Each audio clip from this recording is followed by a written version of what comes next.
মাননীয় স্পিকার, একটি দেশের অর্থনীতিকে টেকসই ও শক্তিশালী করবার পেছনে যে কয়টি স্তম্ভ গুরুত্বপূর্ণ ভূমিকা পালন করে তার অন্যতম একটি হচ্ছে শেয়ার মার্কেট বা পুঁজিবাজার।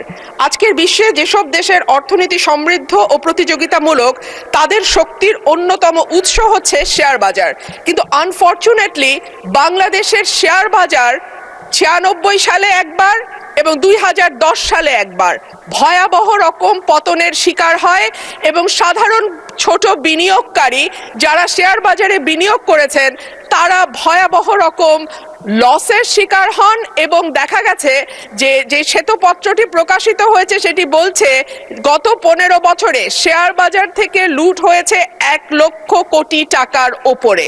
মাননীয় স্পিকার, এই 1 লক্ষ কোটি টাকা সাধারণ মানুষের টাকা, যেই মানুষগুলো তাদের সমস্ত সঞ্চয় হয়তো শেয়ার বাজারে বিনিয়োগ করেন সেই মানুষগুলোর টাকা, এবং এগুলো লুটপাট করা হয়েছে একটি বিশেষ গোষ্ঠীর মাধ্যমে, একটি বিশেষ কিছু ব্যবসায়ী প্রতিষ্ঠানের মাধ্যমে, যাদেরকে কখনোই বিচারের আওতায় আনা হয় নাই। মাননীয় স্পিকার, আমি আশা করব যে বাংলাদেশের অর্থনীতি যেটি এখন নানান কারণে সমস্যার মুখে আছে, আমদানি রপ্তানির অবস্থা ভালো নয়, পুঁজিবাজারের উপর মানুষের আস্থা নাই, এই সার্বিক পরিস্থিতিতে আমি আশা করব যে মাননীয় অর্থমন্ত্রী বাংলাদেশের শেয়ার বাজার লুটপাটের সঙ্গে যারা জড়িত তাদেরকে যেমন জবাবদিহিতার আওতায় আনবেন, একইভাবে Bangladesh security and exchange commission যেটা নিয়ন্ত্রক সংস্থা হিসেবে পরিচিত সেই সংস্থাটিতেও দক্ষ এবং যোগ্য মানুষদের সম্মিলন ঘটিয়ে বাংলাদেশের শেয়ার বাজারকে আবারও একটি আস্থার জায়গায় নিয়ে যাবেন। ধন্যবাদ মাননীয় স্পিকার। ধন্যবাদ মাননীয় সদস্য জনাব শাহজাহান চৌধুরী, চট্টগ্রাম 15, আপনি কিছু বলতে চেয়েছিলেন এই বিষয়ে। বিসমিল্লাহির রহমানির রহিম। আসসালামু আলাইকুম। মাননীয় স্পিকার, এই বিলটা আমাদের মাননীয় অর্থমন্ত্রী বাছাই কমিটির মাধ্যমে আমাদের এই মহান পার্লামেন্টে উনি উত্থাপন করেছেন বিবেচনা করার জন্য। আমি গতকালকেই আপত্তি দিয়েছিলাম। তো আজকে সেটা হচ্ছে যে শেয়ার বাজার সম্পর্কে 2010 সালের পার্লামেন্টে আমাদের মাননীয় সংসদ সদস্য বিস্তারিতভাবে সেই দিন বক্তব্য রেখেছিলেন। শেয়ার বাজারে কি পরিমাণ লুটপাট হয়েছে এবং শেয়ার বাজারের মাধ্যমে কিভাবে অর্থ লুটপাট করে বিদেশে পাচার হয়েছে এই জাতি ভালোভাবেই জানে। মাননীয় স্পিকার, কোটি কোটি মানুষ তাদের পুঁজি হারিয়ে পথে বসে গিয়েছে। মাননীয় স্পিকার, মাননীয় সদস্য, আপনি কি আপত্তি দিচ্ছেন? আমি আপত্তি দিয়েছি, পারমিশন দিলে আমি বিষয়টা আনতেছি। এইখানে যারা লুটপাট করেছেন তাদের শাস্তি করেছেন শুধুমাত্র 5 বছর, আর এরপরে জরিমানা 5 লক্ষ, এরপরে 5 কয়ের যেটা সংশোধনী সেখানে বয়স হলে 65, এটা থাকলেই তো পারে। এখন এই 65 বছরটা সেটা অমিট করে দিয়ে এটার বয়স সীমা কোনো কিছু নির্ধারণ না করে আমাদের মনে হচ্ছে, আমাদের মাননীয় স্পিকার যখন সভাপতিত্ব করছিলেন উনি বলেছিলেন যে আমাদের শুধুমাত্র 2006 সালে বিচারপতির কেয়ারটেকার সরকারের 2 বছর বাড়াতে গিয়ে শেষ পর্যন্ত বাংলাদেশে গণতান্ত্রিক ধারা কিভাবে বিঘ্নিত হয়েছে মাননীয় স্পিকার আমরা সবাই জানি। মাননীয় সদস্য, আপনার আপত্তি রিপোর্টের ভিতরে থাকতে হবে। করার জন্য যদি আমাদের সরকারের পক্ষ থেকে যদি এরকম কোনো ব্যক্তি থেকে থাকে তাহলে আমার মনে হয় এটা তো কোনোদিন স্বাধীনভাবে তাদের কাজ করতে পারবে না।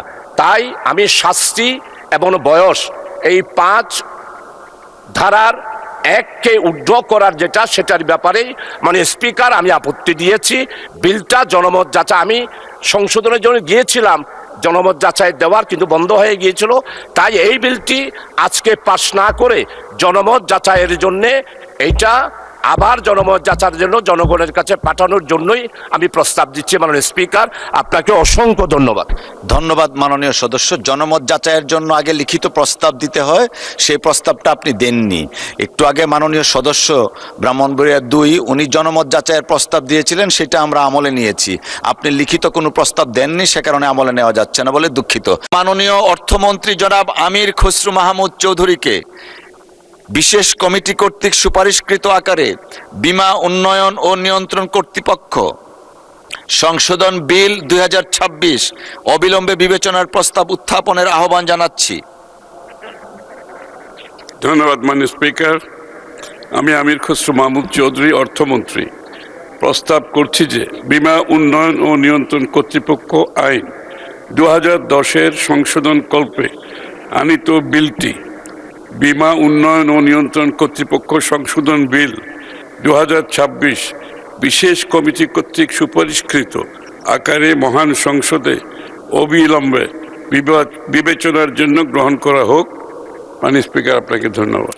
ধন্যবাদ মাননীয় মন্ত্রী। মাননীয় সদস্যবৃন্দ, এই বিলটির উপর জনমত যাচাইয়ের প্রস্তাব দিয়েছেন মাননীয় সদস্য রুমিন ফারহানা, ব্রাহ্মণবাড়িয়া 2। মাননীয় সদস্যবৃন্দ, এই বিলটি বাছাই কমিটিতে প্রেরণের প্রস্তাব দিয়েছেন মাননীয় সদস্য রুমিন ফারহানা, ব্রাহ্মণবাড়িয়া 2। জনমত যাচাইয়ের প্রস্তাব, বাছাই কমিটিতে প্রেরণ সম্পর্কিত প্রস্তাব এবং বিলটির সাধারণ নীতি সম্পর্কিত আলোচনা একই সাথে অনুষ্ঠিত হবে। আমি এখন নোটিশদাতা মাননীয় সদস্যকে তার প্রস্তাবের পক্ষে বক্তব্য রাখার জন্য আহ্বান জানাচ্ছি।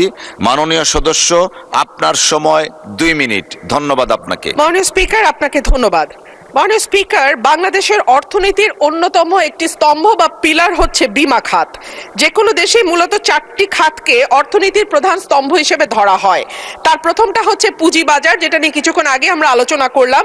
দ্বিতীয়টা হচ্ছে ব্যাংকিং সেক্টর, তৃতীয়টা বন্ড মার্কেট এবং চতুর্থটা ইন্স্যুরেন্স বা বীমা। বাংলাদেশের বীমা খাত নিয়ে যদি নির্মোহভাবে আমরা আলোচনা করি, তাহলে বীমা খাতের অবস্থা বলতে হয় খুব বেশি ভালো নয়। অন্যান্য দেশে বা উন্নত দেশে অর্থনীতিতে জিডিপিতে বীমা খাতের অবদান যেখানে 8 থেকে 10%, বাংলাদেশে সেইখানে মাত্র 0.4%। জিডিপিতে বীমা খাতের যে অবদান, এটা শুধু পরিসংখ্যান দিয়ে বোঝানো কোনোভাবেই সম্ভব নয়, এটা গ্রহণযোগ্যও নয়।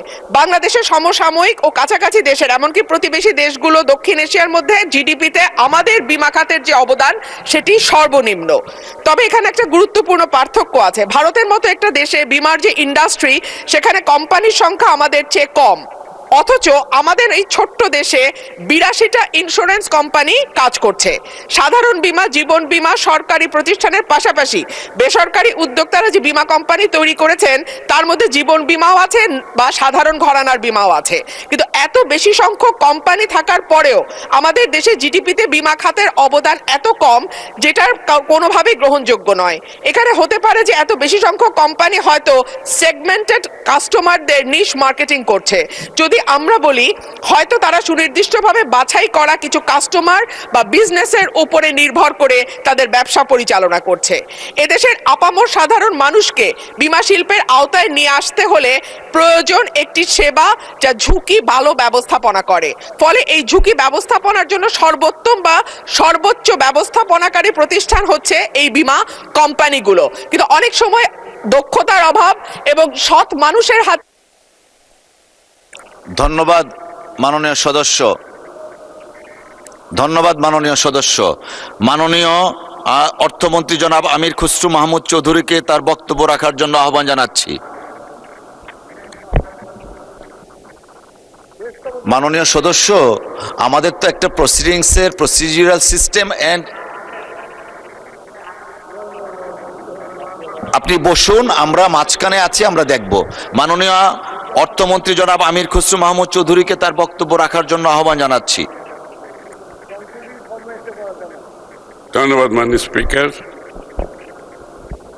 আমার মনে হয় আমরা সংসদে যখন বিল আসে, বিলের সাথে সংসদের কার্যপ্রণালীবিধির কিছু নিয়ম কানুন আছে।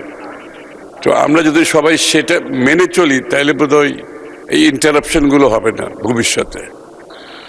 মাননীয় স্পিকার, মাননীয় সংসদ সদস্য রুমিন ফারহানা, আবারও আমি সম্পূর্ণভাবে একমত। বাংলাদেশে বীমা শিল্প খুবই কঠিন একটি অবস্থা পার করছে। এটা আবারও অব্যবস্থাপনা, দুর্নীতি, ব্যাড গভর্নেন্স এবং সরকারের পৃষ্ঠপোষকতায় অনেকগুলো ইন্স্যুরেন্স কোম্পানি জন্ম হয়েছে যারা আইন কানুনের কোনো তোয়াক্কা করে না, এবং এই জন্য ইন্স্যুরেন্স ইন্ডাস্ট্রি আজকে যেখানে এসে দাঁড়িয়েছে, তাকে সংশোধন কল্পে আমরা ইন্স্যুরেন্স পুরো সেক্টরটাকে, ইন্ডাস্ট্রিকে নতুন করে, যে গ্লোবালি যেখানে ইন্স্যুরেন্সের একটা স্ট্যান্ডার্ড আছে, গুড গভর্নেন্সের একটা স্ট্যান্ডার্ড আছে, এবং এগুলোর রেফারেন্স সারা বিশ্বে আছে, আমরা কিছু আবিষ্কার করতে যাচ্ছি না, আমরা সেই স্ট্যান্ডার্ডটা, বেঞ্চমার্কটা রিচ করার চেষ্টা করছি। এই জন্য এই পরিবর্তনগুলো আনার জন্য আমাদের বীমা নিয়ন্ত্রণ সংস্থা, যে এটাকে পরিবর্তন আনতে হবে, এখানে যোগ্য ব্যক্তিকে আনতে হবে। কারণ বীমা শিল্প শুধু বীমার জন্য নয়, বীমাতে যে অঙ্ক, যেই অর্থটা জমা হয়, সেই অঙ্ক বাংলাদেশে এবং বাংলাদেশের বাইরে বিনিয়োগের একটা বড় সম্ভাবনা আছে। বাংলাদেশের অর্থনীতিতে, শিল্পে, সার্ভিস সেক্টরে সব জায়গায় বিনিয়োগের সুবিধা আছে, এটা অনেক বড় একটা অংশ। আমরা সেই জায়গায় যেতে পারছি না, এই জন্য এই সংশোধনগুলো করতে হবে, এই পরিবর্তনটা আনতে হবে, বীমা শিল্পকে ট্রান্সপারেন্ট করতে হবে, এবং সকলের জন্য, আবারও যারা বীমা করে, যারা বীমা করে যারা সিকিউর থাকতে চায়, তাদেরকেও আপনাকে সংরক্ষিত করতে হবে। সব কিছু মিলিয়ে বীমা নিয়ন্ত্রকের যে ভূমিকা অত্যন্ত গুরুত্বপূর্ণ। এই জন্য আমরা পরিবর্তনটা আনছি, এবং এখানে বয়সেরও কোনো ব্যাপার নেই, এখানে হচ্ছে আপনার যোগ্যতার ব্যাপার। বিশ্বের কোনো দেশে, প্রায় সব দেশে, এখানে বয়সের কোনো লিমিটেশন নাই, এখানে হচ্ছে আপনার মেধা, যোগ্যতা, সততার বিষয়টা আপনাকে নিশ্চিত করতে হবে। সেটা নিশ্চিত করতে পারলে, সেইভাবে অ্যাপয়েন্টমেন্ট আমরা যদি দিতে পারি, তাহলে কাজ ভালোভাবে করতে পারবে, এবং সকলের সহযোগিতার প্রয়োজন। আমার মনে হয় বীমা শিল্পে উন্নয়নের জন্য এটা একটা গুরুত্বপূর্ণ স্টেপ।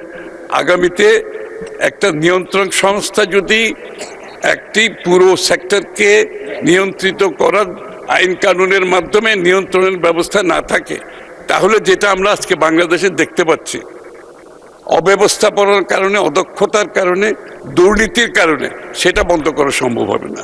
আপনাকে ধন্যবাদ মাননীয় স্পিকার। মাননীয় বিরোধী দলের নেতা। ধন্যবাদ মাননীয় স্পিকার। আসলে বেশিরভাগ সদস্য আমরা এখানে নতুন এসেছি, আমরা বিধি আস্তে আস্তে রপ্ত করছি, বিধি মোতাবেক এই সংসদ চলবে, এটা আমরা সকলেই সহযোগিতা করা উচিত। স্পিকারের চেয়ার থেকে বারবার এই অনুরোধ আমাদেরকে জানানো হয়েছে, আমরা এটাকে রেসপেক্ট করি। এই বিলটা কোনো সময়ের সীমার মধ্যে বন্দী নয়, সময়ের কোনো বাধ্যবাধকতা নেই, এইখানে বিধিটা মানাই তো উচিত ছিল। আমরা তো 3 দিন আগে, 1 দিন আগেও তো পেলাম না ম্যাটেরিয়ালস, জাস্ট এখন ডেস্কে এসে পেয়েছি। আমি অনুরোধ করব, আমাদের এই অধিকার খর্ব করবেন না, আমাদের এই অধিকার আপনার মাধ্যমে সংরক্ষণ হোক। এই বিল দুটোই স্থগিত করেন, যে দুইটার কাগজ আজকেই সরবরাহ করা হয়েছে। আমি আবারও বলছি, এটা সময়ের মধ্যে সীমাবদ্ধ নয়, আরও অনেক বিল এই সংসদে আসবে, এটাই স্বাভাবিক।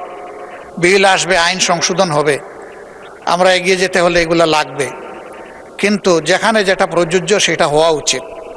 যেহেতু এর কোনো সময়সীমা নেই, এই জন্য এটা পরবর্তী অধিবেশনে আনা যেতে পারে। আমি অনুরোধ করব যে এই আলোচনা এখানেই স্থগিত করা উচিত। থ্যাংক ইউ মাননীয় স্পিকার। মাননীয় বিরোধী দলীয় নেতা, আমরা বিধি 80-তে আছি। বিধি 80 অনুযায়ী বিলটা আমাদের গতকালকে রিপোর্টটা দেওয়া হয়েছে মাইলর্ড।